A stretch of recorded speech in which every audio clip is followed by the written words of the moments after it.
আলী রাদিয়াল্লাহু তাআলা একটা ভিক্ষুক যেহেতু ওনার কাছে চাইলেন, আলী চিন্তা করলেন একটা আনারই তো চাইছে, দিয়া দেই, কিন্তু একটা আনার সম্পূর্ণ দিব না, অর্ধেক কেটে তারপরে বান্দাকে দান করে দিব। অর্ধেক কেটে বান্দাকে খাওয়াইলো। ভিক্ষুকটা অর্ধেক খাওয়ার পরে ডাক দেয়া কয়, আলী অর্ধেকটা খাওয়ার পর অন্তরটা কেমন জানি শান্ত হয়েছে, কিন্তু কিছুটা অশান্তি। আমার মন বলতেছে বাকি অর্ধেক যদি দাও অন্তর পরিপূর্ণ শান্তি হয়ে যাবে। আলী রাদিয়াল্লাহু তাআলা বলে, আহারে ভিক্ষুক বেচারা না খায় আছে কতদিন, যাও যাও বাকি অর্ধেক যেটা ছিল ওইটাও আল্লাহর রাস্তায় তোমাকে দান করে দিলাম। হযরত আলী রাদিয়াল্লাহু তাআলা দান করে দিলেন পুরোটাই। বাসার দিকে রওনা হয়ে গেল। বাড়িতে যাওয়ার পর বিবিকে ডাক দিয়ে বলে, বিবি তোমার জন্য একটা বেদানা বাজার থেকে খরিদ করে বাসার দিকে নিয়ে আসতেছিলাম, কিন্তু তকদিরের ফয়সালা আল্লাহ পাক রব্বুল আলামিন হয়তো তোমার রিজিকে রাখেন নাই। ইতিমধ্যে একজন ভিক্ষুক সামনে আসলো, ভিক্ষা চেয়ে আমার কাছ থেকে আনারটা খেয়ে নিল। আল্লাহর কাছে দোয়া করো আল্লাহ পাক যেন এর চাইতে উত্তম কিছু আমাদেরকে দান করে। আলী যেমন তার বিবিও তেমন। বিবিও কয় কোন টেনশন নাই, আল্লাহর রাস্তায় দান করেছেন, আমার বিশ্বাস আল্লাহ পাক রব্বুল আলামিন তার চাইতে ডাবল আমাদেরকে দিবেন। কিছুক্ষণ পর একজন সাহাবী আলীর দরজার মধ্যে টোকা দেয়, ডাক দেয়া বলে, বাহির থেকে কে? ভিতর থেকে আওয়াজ দেয়। বাহির থেকে আওয়াজ আসলো, আমি রাসূলের তরফ থেকে হাদিয়া নিয়ে আসলাম। বলে, কি হাদিয়া নিয়ে আসছো? দরজা খুলে তাকায় দেখে মাথার মধ্যে একটা ঝুড়ি। ঝুড়িটা নামাও। ঝুড়িটা নামানো হইলো, তাকায় দেখে ঝুড়ির মধ্যে বেদানা। কে পাঠাইলো তোমাকে? বলে, রাসূল পাঠাইলো। আল্লাহর রাসূলের মজমা থেকে তোমার কাছে আসলাম। এই যে ঝুড়ির মধ্যে যা কিছু আছে এগুলোই হলো তোমার জন্য হাদিয়া। আলী রাদিয়াল্লাহু তাআলা অবাক হয়ে গেলেন, কি ব্যাপার? সকালবেলায় না আমি একজনকে দান করলাম একটা বেদানা, এখন আমার কাছে বেদানা চলে আসছে, তাও কার থেকে? বলে, পয়গম্বরের দরবার থেকে। সুবহানাল্লাহ। এবার আলী রাদিয়াল্লাহু তাআলা বেদানাটা গোনা শুরু করে দিলেন। একটা দুইটা তিনটা করে গনে গনে দেখেন 9টা বেদানা। আলী বলেন, ভাই কার? বলে, এটা তোমার জন্য হাদিয়া। আলী বলেন, না না, এটা আমার হাদিয়া হতে পারে না। আমার হাদিয়া যদি হইতো 9টা হইতো না, যেহেতু হাদিয়া চলেই আসছে 9টা হাদিয়া, এটা আমার হাদিয়া না। বেচারা সাহাবী ডাক দিয়া বলেন, কেমনে বুঝলেন এটা আপনার হাদিয়া না? আলী রাদিয়াল্লাহু তাআলা বলেন, আমার আল্লাহ পাক কোরআনের মধ্যে বর্ণনা করেন, মান জাআ বিল হাসানাতি ফালাহু আশরু আমসালিহা। কেউ যদি আল্লাহর রাস্তায় একটা জিনিসের নেকের কাজ করে, আমার আল্লাহ তার ওই একটার বদলতে বান্দাকে 10 গুণ বৃদ্ধি করে দেয়। আমি একটা আনার দান করেছিলাম, একটা বেদানা দান করেছিলাম। রাসূল যদি আমার জন্য পাঠায়, একটা পাঠানোর কথা না, 10টা পাঠানোর কথা। সুবহানাল্লাহ। বেচারা নিজের কোটের পকেট থেকে সুন্দর করে আরেকটা বেদানা বার করে দিয়ে বলতেছেন, এই জানেন নবী 10টাই পাঠাইছে, আমি আপনাকে পরীক্ষা করার জন্য 9টা দিলাম, যে আপনি বুঝেন কিনা। আলী বলেন, বেটা আল্লাহর ওয়াদা এটা জিন্দেগিতে মিথ্যা হতে পারে না। আল্লাহ পাক বলেন, ইন্না ওয়াদাল্লাহি হক। আমি আল্লাহ পাক রব্বুল আলামিনের ওয়াদা সত্য। জমিনের মধ্যে কোনো বান্দা যদি একটা নেকের কাজ করে, আমি আল্লাহ পাক বান্দাকে 10 গুণ বৃদ্ধি করে দিব। এই ওয়াদা যদি আল্লাহর হয়, আজকে আমি একটা বেদানা দান করার মাধ্যমে আমি 10টা বেদানা পাবো না, এটা হতে পারে না। এটাই হলো ভাইরা আমার সৎ কাজ করার মাধ্যম, সৎ কাজ করার সুফল। আল্লাহ পাক এই কারণে বলেন, ওয়া তাআওয়ানু আলাল বিররি ওয়াত তাকওয়া। তোমরা নেকির কাজ, তাকওয়ার কাজে একে অপরের সহযোগী হও। মাহফিল যদি কোনো বান্দা করে, ওই জায়গায় সহযোগিতা করো। এলাকায় যদি কেউ মানব সেবার কাজ করে, কেউ যদি টাকা উঠায় কম্বল বিতরণ করে, এই জায়গায় সহযোগিতা করা আপনারও ইমানি দায়িত্ব, আমারও ইমানি দায়িত্ব। এই জায়গায় সহযোগিতা করা গোটা দুনিয়ার মুসলমানের দায়িত্ব। এই মুসলমান একজন ইমানদার যদি হয়, নিজেকে কেউ যদি ইমানদার দাবি করে, ওই ইমানদারটা এগুলো ফলো করবে। আর যদি ইমানদার না হয়, কেউ যখন দান সৎকা চাওয়ার জন্য আসে, হাসি দিয়া কয়, আপনারা কি চান্দাবাজি ছাড়া কিচ্ছু বুঝেন না। এই সমস্ত ভালো কাজগুলোকে তারা চান্দা মনে করে, অথচ গানের প্যান্ডেলে লক্ষ লক্ষ টাকা খরচ করা হয় আমাদের দেশে, ওইটা দেওয়ার সময় গায়ে লাগে না। ভালো কাজে দেওয়ার সময় শয়তান খালি খোঁচা দেয়, ভাই দিস্তা আলুর দাম যেই বাড়া বাড়ছে খাবে কি, এই যে ভয় দেখায়। কেন বলে আশ-শাইতানু ইয়াইদুকুমুল ফাকরা ওয়া ইয়া'মুরুকুম বিল ফাহশা। শয়তানের কাজটাই হলো মানুষকে ফকির হওয়ার ভয় দেখায় আর খারাপ কাজ করার আগ্রহ প্রকাশ করে। এটা শয়তানের কাজ। শয়তান করে কি, দান করবেন 500 টাকা, আপনার বাইরে আলুর দাম বাড়ছে, আপনাদের এলাকায় কত এখন? হ্যাঁ 40, ঢাকায় এটাকে 40-এর দ্বিগুণ যা হয় তা। তার মানে 75, 70, 75, 80 টাকা পর্যন্ত আলুর দাম ঢাকাতে। চিন্তা করেন কোথায় যায় ঠেকছে। আর ডিম, মুরগির ডিম যেটা মাত্র 15 টাকা 20 টাকা ছিল এক সময়, এর চেয়েও কম ছিল, সেই মুরগির ডিমের হালে এখন ঢাকা আমরা কিনি 65 টাকা হালে। আপনাদের এলাকায় কত আমার জানা নাই। গ্রাম দেশ সব কিছুর দাম তো কমই থাকতে পারে, কি বলেন ঠিক না? কিন্তু আমাদের ঢাকা শহরের সব বেশি। এই যে এত পরিমাণে বেশি দাম, আপনারা চিন্তা করবেন দান যদি করি তাহলে খাবো কি? ভাই মনে রাখবেন, দানের মাধ্যমে, নেক কাজের মাধ্যমে আল্লাহ পাক বান্দার রিজিক কমান না বরং বাড়ায় দেন। কতটুকু বাড়ান? আল্লাহ পাক বলেন মাসালুল লাযীনা ইউনফিকুনা আমওয়ালাহুম ফি সাবিলিল্লাহি কামাসালি হাববাতিন আনবাতাত সাবআ সানাবিলা ফি কুল্লি সুমবুলাতিন মিআতু হাব্বা। কেউ যদি আল্লাহর রাস্তায় একটা টাকা দান করে, ওইটা আল্লাহ পাক রব্বুল আলামিন 70 থেকে 700 গুণ পর্যন্ত সওয়াব লিখে বান্দার আমলনামায় বৃদ্ধি করে দেয়। সুবহানাল্লাহ। এটা ওয়াদাটা কার বলেন তো? আল্লাহর ওয়াদা মিথ্যা। জোরে বলেন মিথ্যা। একটা টাকা যদি আজকের এই মজলিসে দান করেন, এটা 70 থেকে 700 পর্যন্ত আল্লাহ পাক বাড়ায় দিবে। আর এরপরেও সামনে রমজান মাস আসতেছে, রমজানুল মুবারকে তো আরো বেশি। এমনি এগুলো হলো নেকের কাজ। আল্লাহ পাক বলেন তাআওয়ানু আলাল বিররি ওয়াত তাকওয়া, নেকের কাজে সহযোগিতা করো, খারাপ কাজ নয়। কেউ নামাজ পড়ে না, দাওয়াত দেন, এটা নেকের কাজ। মুরব্বী উঠাই আপনাদেরকে ইজতিমার দাওয়াত দিল, এটা নেকের কাজ। কেউ গাঁজা খায়, ওকে গাঁজার থেকে ফেরত আনেন, এটা নেকের কাজ। কেউ চুরি করে, তাকে ধইরা মসজিদের ভিতরে ঢুকান, এটা নেকের কাজ। কোনো বন্ধু সিগারেট টানে, দোস্ত সিগারেট খাইস না, চল 3 দিনের তবলিগে চলে যাই, এটা নেকের কাজ। আর কেউ ভালো পথে চললো, ওকে ডাক দিয়া গুনাহের রাস্তায় নিলেন, এটা হইল কুলাঙ্গারের কাজ, সীমালঙ্ঘনের কাজ। ঠিক কিনা? আমাদের দেশে তো যুবকরা এমনিও নামাজ পড়ে না, আর নামাজের কথা বললে অনেক যুবক আছে হাসি দিয়া কবি হুজুর প্যান্টের সমস্যা আছে, আগামীকাল পড়বে। যতবার জিজ্ঞাসা করবেন আজীবন তার প্যান্টে সমস্যা। কথা কয় না এরা কি নাই এলাকায়? আপনাদের এলাকার মানুষ তো একটু, আপনারা সরল সোজা মানুষ, এত প্যাঁচগোছ হয়তো বুঝবেন না। ঢাকা শহরে কিছু বাটপার লোক আছে যারা মুসলমান দাবি করে, কিন্তু এদের ভিতরে ইসলামের ছিটে ফোটাও নাই। নামাজের কথা বলবেন, হেসে দিয়ে বলবে প্যান্টের সমস্যা। প্যাম্পাস চিনেন নাকি? প্যাম্পাস বাচ্চাদেরকে পড়ায়, চিনেন? বাচ্চাদেরকে পড়ায়। একটা 1.5 বছরের বাচ্চার প্যান্টের সমস্যা থাকলে মানা যায়, কিন্তু যদি 30 বছরের বুড়া শয়তানের প্যান্টের সমস্যা থাকে, ফার্মেসির থেকে প্যাম্পাস কিনে পড়ায় দিবেন যেন প্যান্ট নাপাক করতে না পারে। কি বলেন ঠিক না? যার প্যান্টের সমস্যা বলে, মূলত তার প্যান্টের সমস্যা না, ওর অন্তরের সমস্যা।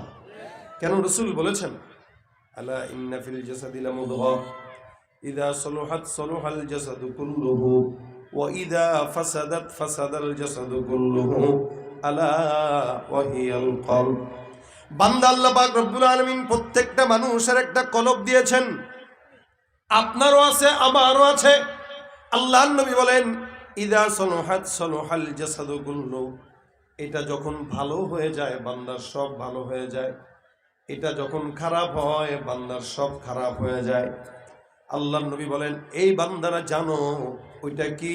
রাসূল বলেন আলা ওয়াহিয়াল কলব, ওইটার নাম হলো অন্তর, ওইটার নাম হলো কলব। অর্থাৎ যার কলব নাপাক থাকে ওই বান্দার গোটা অঙ্গ প্রত্যঙ্গ নাপাক হয়ে যায়। আর যার কলব পরিপূর্ণ থাকে, সুন্দর থাকে, আল্লাহ পাক তার গোটা শরীরকে পাক করে দেয়, সুন্দর করে দেয়। এই কারণে মুসলমান যারা নামাজের সময় প্যান্টের অজুহাত দেয়, ওরা ইমানদার দাবি করতে পারে কিন্তু হতে পারে না। রমজান এলে রাখো না রোজা, দিনকে করো আঘাত, পয়সা করি নেই তো অভাব, দাও না তো যাকাত। ঠিক কিনা?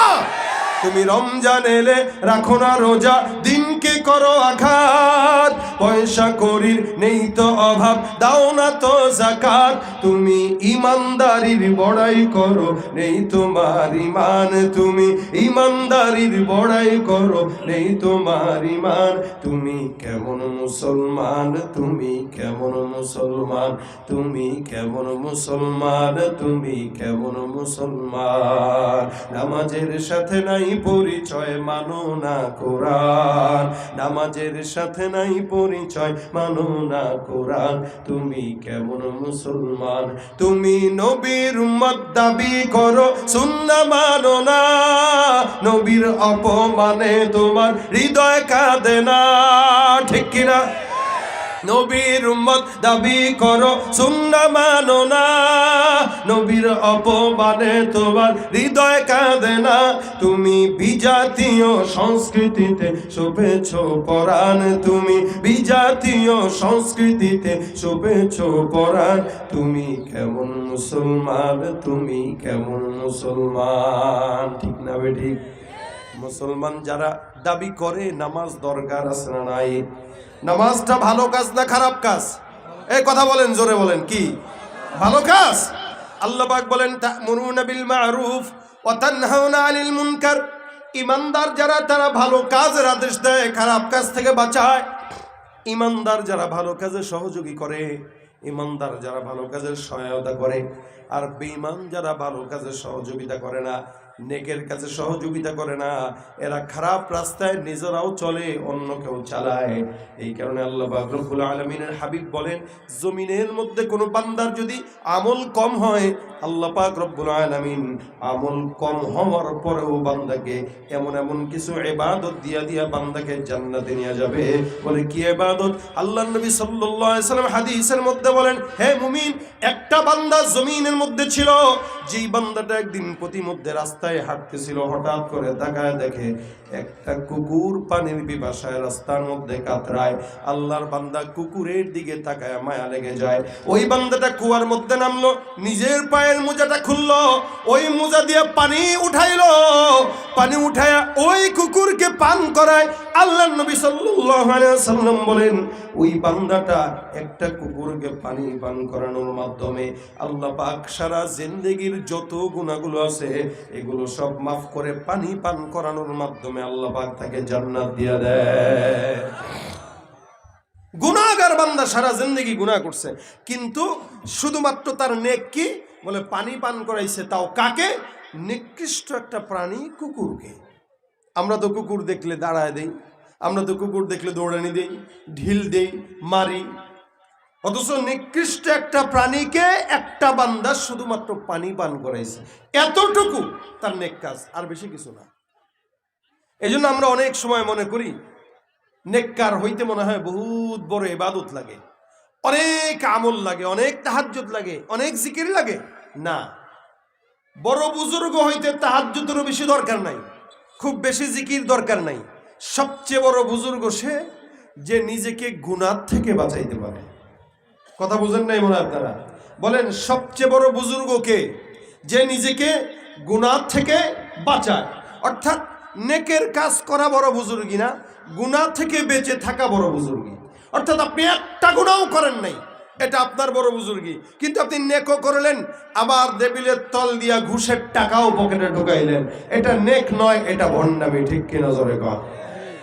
আমাদের দেশে অসংখ্য মানুষ আছে যারা নামাজও পড়ে, সুদের টাকা ছাড়া কথাও বলে না, নামাজও পড়ে, ঘুষের টাকা ছাড়া এক পাও আগায় না, নামাজও পড়ে, এমন কোনো গুনাহ নাই যেটা তলে তলে করে না।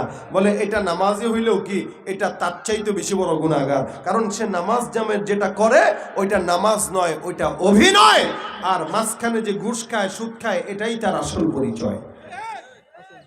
কোনো ঘুষখোর নামাজি হতে পারে না, কোনো নামাজি ঘুষখোর হতে পারে না। ঠিক কিনা বলেন? এই জন্য ভাইরা আমার, নেকের পথে থাকা, অটল থাকা, এটা ইমানের বড় একটা আলামত। আপনারা যে নেকের কাছে আসলেন, আজকে সারা দিনের কার্যক্রম বন্ধ করে এই জায়গায় এসে বসলেন, দিনের দুইটা কথা শুনলেন, এটা যেই পরিমাণে নেকের কাজ। বলে সারা রাত জেগে নফল ইবাদত করার চাইতেও এই 5-10 মিনিট কোরআন সুন্নাহর কথা মুজাকারা করা আল্লাহর দরবারে বেশি দাম। সুবহানাল্লাহ। তাদারুসুল ইলমি সাআতাম মিনাল লাইলি খায়রুম মিন ইহইয়াহা। ইলমের অন্বেষণ, ইলমের মুযাকারা, ইলমের মজলিস আল্লাহর কাছে দাম কত? বলে সারা রাত জেগে নফল ইবাদত করার চাইতেও আল্লাহর দরবারে দাম বেশি। সুবহানাল্লাহ। এইজন্য ভাইরা আমার, এখানে যারা আছেন প্রত্যেককে বলি, নেকের কাজ করবেন। কিভাবে? ওই একটা বান্দা তার আজীবনের গুনাহ আল্লাহ পাক মাফ করছে শুধুমাত্র তার একটা কুকুরকে পানি পান করানোর মাধ্যমে। রাসূল সাল্লাল্লাহু আলাইহি ওয়াসাল্লাম অন্য হাদিসে একটা ঘটনা বলেন, দেখেন শুনেন। আমাদের দেশে তো আজকাল কর্জে হাসানা দেওয়া বন্ধ হয়ে গেছে, এখন সুদের কারবারি চলে। 10,000 টাকা চাবেন, ধার দিবে না। যদি বলেন 10,000 দেন, 1,000 বাড়ায় দেবো। 10,000 না, কো ভাই 1 লাখ নে, 1 লাখও আছে দিব। অর্থাৎ সুদ ছাড়া ঋণ দিতে চায় না। আর এনজিও কোম্পানি যেগুলো আছে, এরা তো আপনাকে সেবার নাম দিয়ে ঋণ দিবে। ঋণ ঠিকমতো আদায় করতে না পারলে ঘরের চাল পর্যন্ত খুলে নিয়ে দৌড় দিবে। কাকারে যদি ধার চান, কাকা দেন 10,000 টাকা, কাকা বলবে বাবা তোর মহব্বত করে তুই আগে চাইতে পারোস না। সব সময় ভাতিজারা একই কথা বলে বিদায় দেয়। যে একদিন ভাতিজা বলছে কাকাকে দেন না কেন, দেন 10,000 টাকা দেন, 1,000 টাকা বাড়ায় দিব না। চাচাকে আমার কাছে তো নাই, ছিল একজনে দিয়ে দিছি, দেখি তোর কাকির কাছে আসেনি। এই অবস্থা পন্থা অবলম্বন করে তারপরে সুদের টাকা নেয়। অথচ আল্লাহ পাক বলেন ওয়াকরিদুল্লাহ করদান হাসানা, তোমরা আল্লাহকে কর্জে হাসানা দাও। কর্জে হাসানা আল্লাহকে দেওয়া মানে কোনো ইমানদারকে দিলেই আল্লাহকে দেওয়া হয়। সুবহানাল্লাহ। আপনি কোনো বান্দাকে কেউ, এই জন্য এরকম ফাউন্ডেশন করা উচিত, যেমন মিসকিন ফাউন্ডেশন। শুনলাম এই ফাউন্ডেশনের থেকে প্রত্যেক মাসে প্রায় 200-300-250 মানুষকে খাওয়ানো হয়। এই যে একটা নেকের কাজ। আমি তো আজকে ওই ভাইকে বললাম, ভাই আপনার জান্নাতের রাস্তা সহজ, কোনো কিচ্ছু দরকার নাই। কোনো বান্দা যদি এভাবে খাওয়ায়, যে গরিব মিসকিন যারা গোস্ত খাইতে পারে না মাসে একবারও, এদেরকে গোস্ত দিয়ে পেট ভরে যদি ভাত খাওয়ায়, তো ইনশাআল্লাহ এমনও তো হতে পারে আল্লাহ পাক এই তার মনকে শান্তি করার উসিলা তাকে জান্নাত দিয়ে দিবে। হইতে পারে কি পারে না? একটা কুকুরকে যদি পানি পান করানোর দ্বারা কেউ জান্নাত পায়, তো এত শ্রেষ্ঠ জীব মানুষ, এই মানুষকে যদি কেউ ভাত খাওয়ায়, তো আল্লাহ পাক তো তাকে জান্নাত দিবে, এটা তো বলাই যায়, ঠিক না? এই জন্য আল্লাহ নবী বলেন আতঈমুত তাআম, তোমরা মেহমানদারি করাও, মেহমানদারি করাও। এটা রাসূলের সুন্নাহ। যেই ঘরে মেহমান যত বেশি, ওই ঘরে বরকত তত বেশি। আমাদের সমাজে অনেক ভাইয়েরা আছে যাদের বউরা বাসায় মেহমান আসলে খুব টেনশন করে, কাহারে কি খাওয়াবো কি খাওয়াবো, সারাদিন খালি আপনার মেহমান, রাগ হয়ে যায়। মনে রাখবেন মা বোনরা, আপনার ঘরে যদি মেহমান থাকে, আপনার চাউল আপনার পাতিল থেকে ফুরাবে না ইনশাআল্লাহ। আর আপনার ঘরে যদি মেহমান না থাকে, দেখবেন টাকা কামাবেন অনেক, কিন্তু বরকত হবে না। কারণ মেহমান আসে তার রিজিকটা নিয়েই আপনার কাছে আসে। অর্থাৎ আপনার ঘরে 10 জন 5 জন খায়, মেহমান যদি 2 জন আসে, এই 2 জনের রিজিকও আল্লাহ পাক আপনার হাড়ির মধ্যে যোগ করে। তো 5 জনের জায়গায় আরো 2 জন যোগ হলো 7 জন। 7 জনের খাওয়ার ইজিলি 9 জন খাওয়া যায়। এটা রাসূল বলেছেন। এজন্য ট্রাই করে দেখবেন, কোন জায়গায় যদি আপনি 10 জনের খাবারের ইন্তজাম করেন, দেখবেন 100% ওই খাবার 15 জন খাইতে পারে। তার মানে বাড়লো না কমলো? বাড়লো। তো সুতরাং মেহমান আসলে রাগ করার কোনো সুরত নাই। অবশ্যই মেহমানদারি করাবেন, রাসূলের আদেশ আতঈমুত তাআম, মেহমানদারি করাও। এই মিসকিন ফাউন্ডেশনের ভাইরা প্রত্যেক মাসে মানুষদেরকে মেহমানদারি করায়। এর মতো কল্যাণের কাজ আমার চোখে আর পড়ে না। কারণ খাবার মানুষের ভিতর থেকে দোয়া দেয়। আপনি খালি মহব্বত করেন কিন্তু হাদিয়া দেন না, খাবার খাওয়ান না, এটা মহব্বতের আলামত না। মহব্বত করবেন, কখনো কখনো কিছু খাওয়াইবেন, চা খাওয়াইবেন, চলো দোস্ত একটু চা খাই। এই যে মানুষের পেটে যখন খাবার যায়, তখন দিল খুশি হয়। দিল খুশি হইলে আল্লাহ পাক খুশি হয়ে যায়। এই জন্য আল্লাহ বলেন ওয়াকরিদুল্লাহ করদান হাসানা, তোমরা আল্লাহকে কর্জে হাসানা দাও। কেউ যদি আল্লাহ পাককে কর্জে হাসানা দেয়, তো আল্লাহ পাক বলেন এটা কোনো বান্দাকে কেউ দিবে, তো আমি আল্লাহকে দেওয়া হয়ে যাবে। রাসূল সাল্লাল্লাহু আলাইহি ওয়াসাল্লাম হাদিসে বলেন, এক লোক প্রত্যেকটা মানুষকে ঋণ দিত। ঋণ, এলাকার মধ্যে তার কাজই ছিল সে খালি ঋণ দিয়ে বেড়াইত, কিন্তু কোনো ইবাদত করতো না, গুনাহগার, কোনো ইবাদত করতো না। এরকম একজন গুনাহগার বান্দা, কিন্তু যেদিকেই নজর যায় এলাকায় সব মানুষ তার থেকে ঋণ নিস। এই হলো হালত। আল্লাহর বান্দাটা মারা গেছে, মারা যাওয়ার পরে জান্নাতি হইছে। রাসূল সাল্লাল্লাহু আলাইহি ওয়াসাল্লাম বলেন এই বান্দা কেমনে জান্নাতি হইল? সাহাবীদেরকে রাসূল বলতেছেন, শুনো, যেই লোকটা প্রতিনিয়ত আমার পাড়াতে একটা জানাজা আছে, আমি রাসূল সাল্লাল্লাহু আলাইহি ওয়াসাল্লাম বলতেছেন, যেই লোকটা প্রতিনিয়ত বান্দাকে ঋণ দিত কিন্তু কোনো প্রকার ইবাদত তার আমলনামায় নাই, সব গুনাহ আর গুনাহ, আল্লাহ রাসূল সাল্লাল্লাহু আলাইহি ওয়াসাল্লাম বলেন এই ব্যক্তিটা কেন জান্নাতি হয়েছে জানো? বলে কেন? বলে প্রত্যেক দিন সকালবেলা তার খাদেমকে পাঠায় বলতো, যাও এলাকায় যত মানুষের কাছে আমি টাকা পাই এদের কাছে যে এদের থেকে ঋণের টাকাগুলো আদায় করে নিয়ে আসবা, তবে হ্যাঁ খবরদার একটা জিনিস মাথায় রাখবা। বলে কি? যারা টাকা দিতে পারে এদের থেকে নিবা, যারা দিতে পারে না এদেরকে মাফ করে দিবা। এতটুকুন খালি। অর্থাৎ 100 জনের থেকে ঋণ পায়, 10 জন দিল আর 10 জন দিতে পারে নাই, মাফ করে দাও। রাসূল সাল্লাল্লাহু আলাইহি ওয়াসাল্লাম বলেন, যেহেতু সে জমিনের মানুষের ঋণের বোঝা কমায় দিছে, আল্লাহ পাকও তার গুনাহের বোঝা দূর করে তাকে জান্নাত দিয়ে দিছে। সুবহানাল্লাহ। আমাদের দেশে কর্জে হাসানা বন্ধ হওয়ার অন্যতম কারণ হইল, কেউ যদি টাকা ধার চায় আর যদি দেওয়া হয়, কালকের কথা বলে নিয়া 10 বছর পার হয়, আগামীকাল আর তার জিন্দেগিতে আসে না। এই কারণেই ঋণ যারা দেয় এরাও দিতে চায় না, আর দেওয়ার পরেও ঋণ যে পাবে এটার কোনো গ্যারান্টি থাকে না, তাই দেয়ও না। এই কারণেই সুদের কারবারিরা, ইহুদি নাসারারা আমাদের দেশের সুদ ভিত্তিক ঋণ আমাদের ভিতরে ঢুকায় দিছে, কর্জে হাসানার ঋণ বাদ হয়ে গেছে।